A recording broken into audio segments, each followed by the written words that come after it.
Ever notice that as you get older, you start visiting people less often? Maybe you used to be the kind of person who made the rounds, stopping by to see friends, attending every event, making sure to stay socially active. But over time, something shifts. You start thinking twice before heading out. And those casual visits don't feel as necessary as they once did. And here's the truth, that's completely okay. In this video, we're going to talk about 6 real reasons why I don't go visiting around anymore. These aren't about becoming antisocial or shutting people out. Instead, they're about understanding how priorities change, how relationships evolve, and why choosing when and where to spend your time matters more than ever. If you've ever felt the same way, but couldn't quite explain why stick around, this will help you put it into words. Stay tuned until the end because these reasons might just change the way you see yourself and your relationships, helping you feel more confident in the choices you make. Let's get started. Number 1, prioritizing energy for meaningful interactions. As you get older, you start to realize that your energy is not unlimited. The things that once felt effortless, driving across town, spending hours in conversation, attending every gathering, now take more out of you than they used to. It's not that you don't want to see people, but rather that you have to be selective about how you use your time and energy. You start to think, who are the people that truly matter? When you're younger, socializing often revolves around staying connected, keeping up with acquaintances, and maintaining a wide circle of friends. But as the years go by, something shifts. You begin to value quality over quantity. It's no longer about seeing everyone. You'd rather spend time with the people who uplift, make you feel comfortable, and bring real joy into your life. Casual visits that used to feel necessary now seem like a drain on your limited energy, especially when you could be using that time to nurture relationships that truly matter. Think about it. How many times have you forced yourself to go somewhere out of obligation, only to come home feeling exhausted? You sit through conversations that don't really interest. You spend time with people who don't make an effort to know you and leave feeling like you would have been happier staying home. There comes a point where you realize that your time is valuable and not everyone deserves a piece of it. Take Frank, for example. He used to feel guilty about turning down invitations. He thought that if he didn't go visit people regularly, they would think he didn't care. But over time, he noticed something.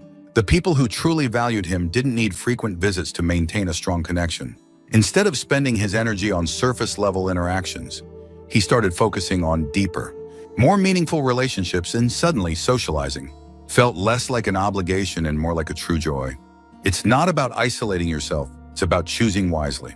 You don't need to be everywhere, and you don't need to see everyone to prove that you care. Real connections don't require constant presence.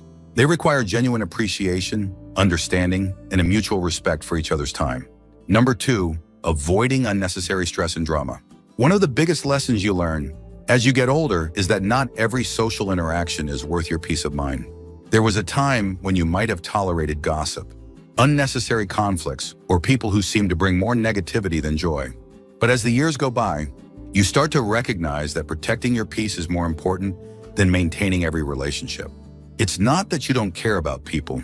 It's that you don't have the patience for drama anymore. You don't feel the need to argue over small things, rehash old conflicts, or entertain conversations that leave you feeling frustrated. If visiting someone means dealing with unnecessary stress, whether it's family tension, passive-aggressive remarks, or the same old arguments that never go anywhere, you start to ask yourself, why am I putting myself through this? Think about it. Have you ever left a gathering feeling emotionally drained? Maybe you sat through a dinner where people complained the whole time, or you visited someone out of obligation, only to listen to negativity, gossip, or criticism. There comes a point where you realize that time spent in stressful environments is time you'll never get back. And at this stage in life, every moment matters. For example, take Helen, who used to visit certain family members regularly. Even though every visit left her feeling emotionally exhausted, there was always tension in the air, always an argument waiting to happen, always something that made her feel like she wasn't being appreciated. One day, she decided she wasn't going to keep putting herself in those situations. Instead, she focused on the people who made her feel loved, welcomed, and respected. And for the first time in years, socializing felt enjoyable again. The truth is, you have every right to protect your time and energy. You don't owe anyone your presence, especially if that presence comes at the cost of your own happiness. Choosing to avoid unnecessary stress isn't being rude, it's being wise.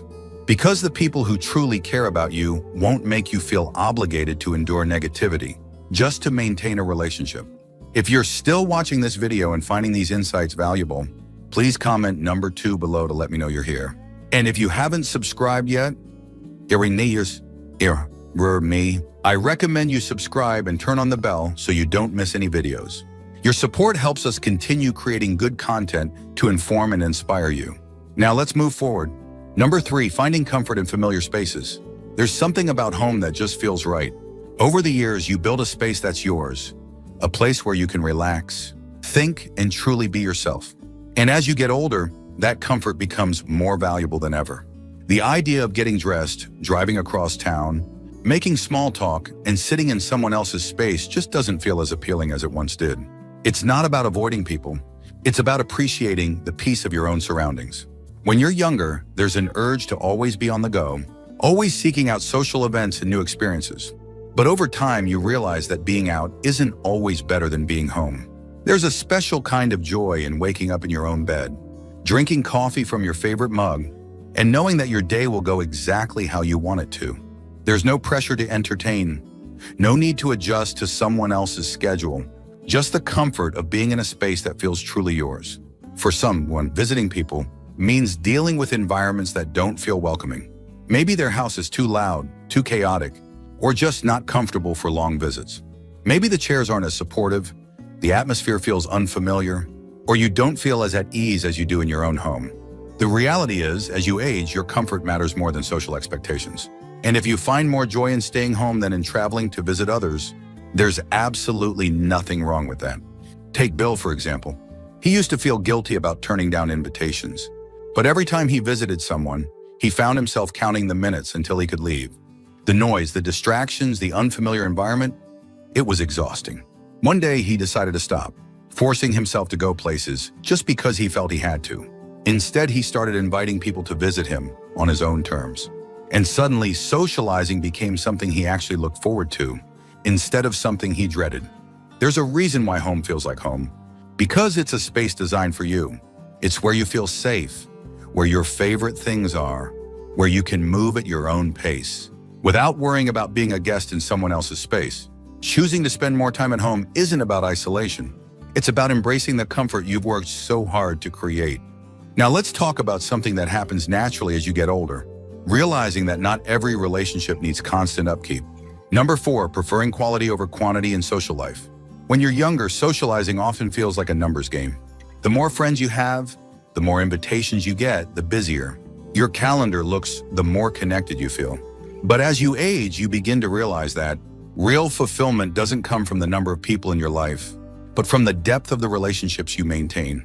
Instead of making the effort to visit just for the sake of socializing, many older adults choose to invest in fewer but more meaningful connections. At this stage in life, there's no need for shallow friendships. You're no longer trying to impress, prove anything, or maintain relationships that don't bring genuine joy. The people who are truly important don't require constant visits or frequent check-ins to stay close. There's a mutual understanding that friendship isn't about physical presence, it's about being there in the ways that actually matter. Think about how many casual acquaintances you've had over the years. People you spent time with out of routine, convenience, or even obligation. Now ask yourself how many of those people truly added something valuable to your life. If the answer is not many, then it makes sense why, as you grow older, you stop feeling the need to maintain so many connections. The friendships that last aren't the ones based on convenience or habit, but on genuine understanding, trust, and appreciation. Take Nancy, for example. She used to feel like she had to keep up with everyone, calling, visiting, making plans, just to make sure she wasn't forgotten. But over time, she realized that the people who truly cared about her didn't need that constant reinforcement. She started focusing on the relationships that felt effortless, the ones where she could go weeks or months without seeing someone, yet still pick up right where they left off. And suddenly, her social life became less about obligation and more about real connection. Choosing quality over quantity doesn't mean cutting people off or isolating yourself. It means prioritizing the relationships that uplift you and letting go of the ones that don't. It's about recognizing that true friendship isn't measured by how often you see someone, but by how you feel when you're together. If you're still watching this video and finding these insights valuable, Please comment number 4 below to let me know you're here. And if you haven't subscribed yet, I recommend you subscribe and turn on the bell so you don't miss any videos. Your support helps us continue creating good content to inform and inspire you. Now let's move forward. Number 5, a shift in priorities and personal reflection. As you get older, you start to see life differently.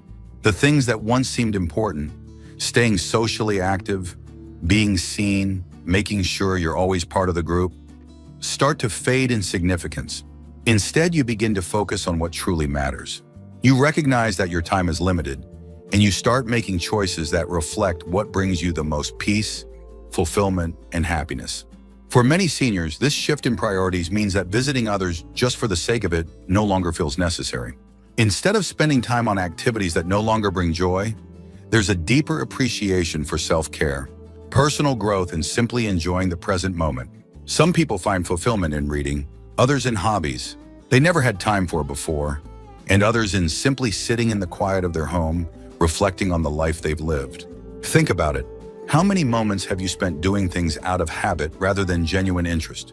When you were younger, you might have felt pressure to say yes to every invitation, keep up with social expectations, and always be on the go. But now you have the freedom to choose differently. You can prioritize the things that bring you joy, whether that means spending time alone, being with loved ones, or simply embracing the peace that comes with aging. Take Robert, for example. He spent most of his life being a social butterfly, always attending events, always making sure he was present. But as he got older, he realized that he found more peace in solitude than in constant social interaction.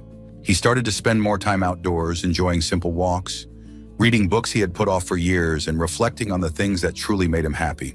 Instead of forcing himself to visit people just to maintain appearances, he embraced the idea that being alone didn't mean being lonely. It meant being in control of his time. This shift in priorities isn't about pushing people away, it's about honoring yourself. It's about recognizing that the best way to live these years isn't by following old habits, but by embracing what feels right, what feels meaningful, and what brings you peace. Now let's talk about something just as important: why real friendships don't need frequent visits to stay strong. Number 6, recognizing that true friendships don't require frequent visits. One of the biggest realizations that comes with age is that the best friendships don't rely on constant visits or regular check-ins. When you're younger, it might seem like relationships need constant maintenance to stay strong. You call often, you visit frequently, you go out of your way to keep up. But as you get older, you realize that real connections don't fade just because you see someone less often. The truth is, life naturally pulls people in different directions. Families grow, priorities shift, and people settle into different routines. But strong relationships, the ones that truly matter, are built on something deeper than physical presence. They're built on mutual respect, understanding, and an unspoken bond that doesn't need constant reinforcement. Some of the closest friendships are the ones where you can go weeks, months, or even years without seeing each other. And yet, when you do reconnect, it feels like no time has passed at all. Think about your own friendships. There are probably people in your life who you don't see as often as you used to, yet when you do, it's as if nothing has changed. You don't need to prove your loyalty or constantly be in each other's presence. The connection is already there. And on the other hand, there may have been relationships in the past where you spent a lot of time visiting, yet deep down, those friendships didn't truly fulfill you. Take Eleanor, for example. She used to feel guilty about not visiting people as much as she used to. She worried that if she didn't put in the effort, those relationships would fade. But what she found was the opposite. The people who genuinely cared about her never once made her feel guilty for not visiting more often. They understood that life changes, and that a strong friendship isn't about how often you see each other, but about how you show up for each other when it truly matters. This is why so many older adults choose to stop feeling pressure to visit others out of obligation. True friendships don't demand constant presence. They offer comfort, understanding, and the kind of bond that doesn't weaken with time. If someone makes you feel guilty for not visiting enough, maybe it's time to ask yourself if that's really the kind of friendship you want to maintain. If you're still watching this video and finding these insights valuable, please comment number 6 below to let me know you're here. And if you haven't subscribed yet, I recommend you subscribe and turn on the bell so you don't miss any videos. Your support helps us continue creating good content to inform and inspire you. Now let's move forward. Final thoughts. As we wrap up this video, Take a moment to reflect on the 6 reasons why visiting people less often isn't something to feel guilty about. Life changes, priorities shift, and the way we socialize naturally evolves. Whether it's preserving your energy for meaningful interactions, avoiding unnecessary stress, embracing the comfort of home, focusing on quality over quantity in relationships, redefining your personal priorities, or recognizing that true friendships don't require constant visits. These are all valid and important reasons to choose how you spend your time wisely. One of the greatest freedoms that comes with aging is the ability to live life on your own terms. You no longer feel pressured to keep up appearances, force interactions, or visit people just because it's expected. Instead, you make choices based on what truly brings you joy, peace, and fulfillment. That's not being antisocial, it's being intentional with your time. And when you do spend time with people, it's because you genuinely want to, not because you feel obligated to. The most important thing to remember is that your value isn't measured by how often you visit people, but by the relationships you nurture in your own way. The people who truly matter will understand that friendship and love go beyond physical presence. And as you focus on the connections that uplift you, you'll find that you're left with the relationships that truly make life meaningful. Thank you for joining us today. We'd love to hear from you. Leave a comment below and share one thing you learned today and how you plan to use it in your life. Your thoughts are important to us, so don't hesitate to share them. Reading your comments gives us great motivation and encouragement. If you enjoyed this video and found it helpful, please like, subscribe, and share. Your support helps us continue creating good content to inform and inspire you. Thanks for watching, and we look forward to seeing you in the next video.